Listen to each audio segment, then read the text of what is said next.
मैं और चाचा एक साथ सोफे पर बैठे हुए थे और चाचा मुझे सुई में धागा डालने का तरीका बता रहे थे। इधर मेरी गोद में बैठो, मैं तुम्हें अच्छी अच्छी और सच्ची बात बताता हूँ। चाचा जान ने मुझे पकड़कर अपनी गोद में बैठा लिया। मैं अर्ज से चाचा जान की तरफ देखने लगी। मुझे हैत इस बात पर नहीं हो रही थी कि चाचा जान ने मुझे अपनी गोद में बैठाया है। इस बात पर हर रही थी कि वह मेरे साजिद माजिद को अपने का मुते हाथों से छू रहे थे। चाचा जान, आप ये क्या कर रहे हैं? मेरे साजिद माजिद को क्यों छू रहे हैं? मैं फौरन चाचा जान की गोद से उतर गई। मुझे उनके इरादे मालूम तो नहीं थे, मगर डर लग रहा था। मैं तो सिर्फ ये चेक कर रहा था कि ये अभी तक बड़े क्यों नहीं हो रहे। 3-4 साल से इतने ही हैं।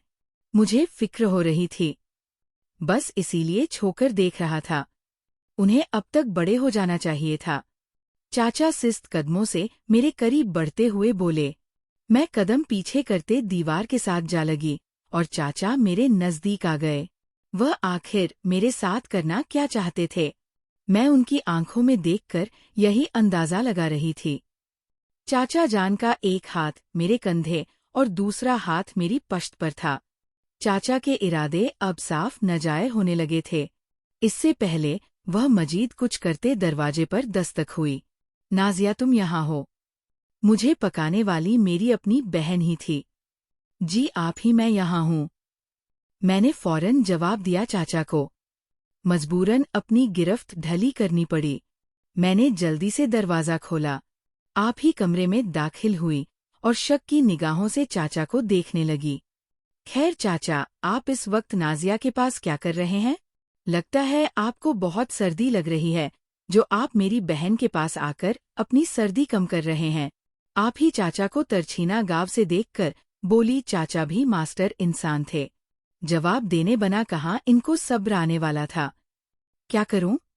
मेरी बीवी तो जिंदा नहीं जिसका सहारा लेकर ठन दौर भाग गई हो, और ना तुम्हारे सिसर की तरह इतना खुशनसीब हूं। चाचा, सिर्फ एक बार करीब से देख लेने से सारी सर्दी खत्म हो जाए। चाचा आप ही के बदन को गलत नजरों से देखकर बोले। आप ही का चेहरा गुस्से से लाल पला होने लगा। चाचा कमरे से बाहर निकल गए और आप ही भी चाचा का गुस्सा मुझ पर उतारने लगी। तुमने कितनी बार मना किया है, इस चाचा से दौड़ ही रहा करो, मगर तुम तो सुनते ही नहीं।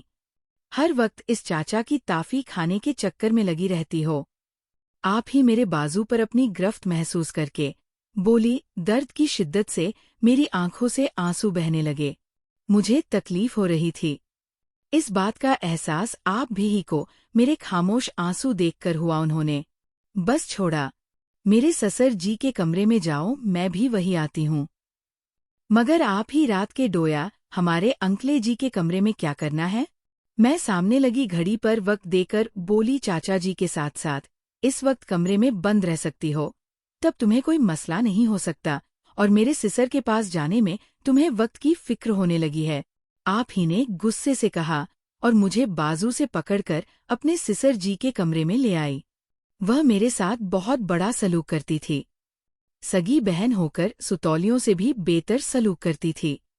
मैं इंकल जी के कमरे में आई। इंकल बस्तर पर सिर्फ एक कचा पहनकर लेटे हुए थे। उन्हें इस तरह देखकर मेरी नजरें झुक गई। इस तेल से इंकल की मालिश कर दो, इनके जिस्म में बहुत दर्द हो रहा है। आप ही ने हाथ में तेल की बोतल देते हुए कहा। मैंने तेल पकड़ लिया। अब खुश है ना सिसर? जियापी ने इंकल जी को आंख मारकर पूछा। आप बहुत खुश हूँ। तुम अब जाओ कमरे से बाहर, ताकि मैं अपनी खिदमत करवा सकूं। इंकल जी ने फिर मुस्कुराकर कहा। आप ही हिंसते हुए कमरे से बाहर चली गई। इधर बेड पर मेरे ऊपर बैठ जाओ, इंकल जी ने मेरा हाथ पकड़कर कहा। इंकल के इस बात पर चौंक कर उनकी जानिब देखने लगी। मेरा मतलब है मेरे साथ बैठ जाओ। कहता कुछ हूँ, मना से कुछ और निकल जाता है। इंकल जी ने मुस्कुराते हुए कहा। मैं अच्छा कहते हुए उनके पास बैठ गई और उनके पाँव पर मालिश करने के लिए तेल लगाने लगी। इंकल, आपके बदन पर तो पहले ही से तेल लगा हुआ है। अरे तुम लगा दो, तुम्हारी बहन को कहा था कि मालिश कर दो, मगर इस लड़की से कोई काम नहीं होता। 5 मिनट बाद ही थक जाती है। उससे अच्छा तो मेरा कांटा है जो आधा घंटा आराम से खड़ा रहता है। बड़ी हो गई है। अब वो इंकले जी ने नाक चढ़ाकर कहा। मैं उनकी मालिश करने लगी। इंकल जी, आपका कांटा तो कौन सा है? मुझे कांटे की समझ नहीं थी, इसलिए इंकल से पूछा। इंकल मेरी बात सुनकर हंस पड़े और कहने लगे, मैं तुम्हें सब बताता हूँ और समझाता भी हूँ। अंकल ने कहा और मैं उनकी मालिश करने लगी। मैं अंकल जी की मालिश कर रही थी और अंकल का हाथ मेरी कमर पर था। वह बार बार अपना हाथ कभी ऊपर करते तो कभी पीछे करते। इनकी ये हरकत मुझे बहुत अजीब लग रही थी। मेरा हाथ जब ऊपर की तरफ आया तो इंकल ने भी अपना हाथ मेरी कमर से हटा लिया और फिर अपने कीचे से अपना कांटा बाहर निकाला। इंकल का कांटा सकड़ा हुआ था। मुझे देखकर डर नहीं लगा। जो भी है, ये मेरा कांटा है। तुम उसके अच्छे से तरीके से मालिश कर दो ना, उनकी वजह से ये बहुत कमजोर हो गया है।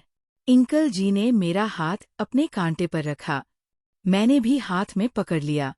मैं इंकल जी के कांटे की मालिश करने लगी। मालिश के दौरान इंकल लंबी और गहरी सांस लेने लगे। मैं गहरी नजरों से उन्हें देखने लगी। मैं मालिश कांटे की कर रही थी, मगर मेरी नजरें इंकल के चेहरे पर थी। वह कभी दाएं होते तो कभी। मैंने जब एक नजर अपने हाथ में उठाए कांटे की तरफ डाली तो मेरी आंखें हैरत से फटी की फटी रह गई। और क्यों ना, फटी इंकल का कांटा बड़े से बड़ा हो गया था।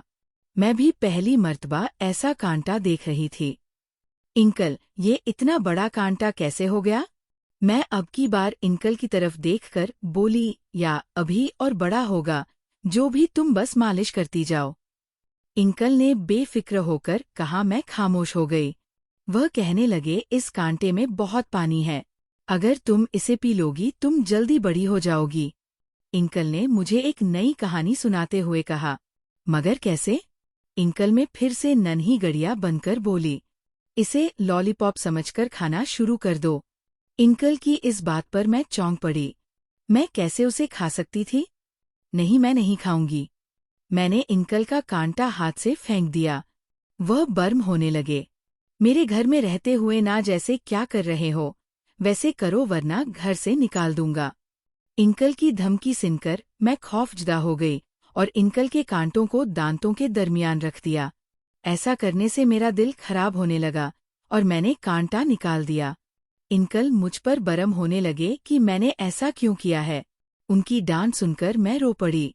इतने में बाजी भी कमरे में आ गई। इन्हें देखकर मैं मजीद रोने लगी। आप ही ने मेरा रोने पर कोई ध्यान नहीं दिया और अपने सिसर से मुखातिब हुई।